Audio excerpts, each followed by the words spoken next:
Hello everybody, welcome to Tropical Homesteading Podcast, Knot of the Week.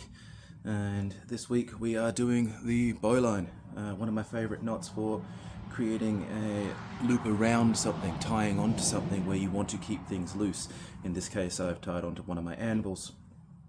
One of my favorite things about this knot is actually how easy it is to untie, so let's untie it now. As you can see, the way that it works, it is essentially just biting itself right here. So you can pull as hard as you want on this knot and it basically doesn't lock up, because all you have to do is lift this little part of the knot here and it comes undone. Now the time that you would use this, obviously on an anvil, something small, you can just go over the top of something.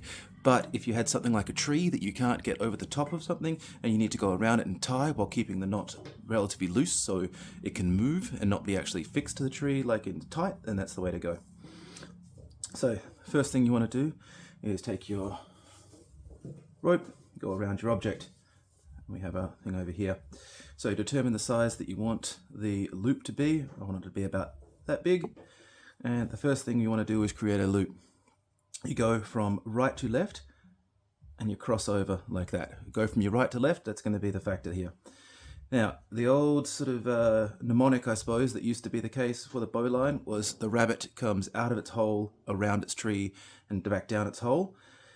And if you can remember that and you know to go to start your loop from right to left, you'll get it every time. So working into the rope, the rabbit comes out of its hole, it then goes around its tree, so which is this end of the rope, and then back down its hole, and then tighten.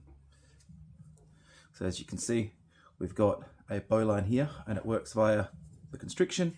No matter how hard you pull, it's not going to get any tighter, as in you've still always got this loose bit here so that you can move around, and it's always easy to untie because you just have to lift this part and away it goes. So highly recommend practicing it and adding it to your knot repertoire. Thanks for watching.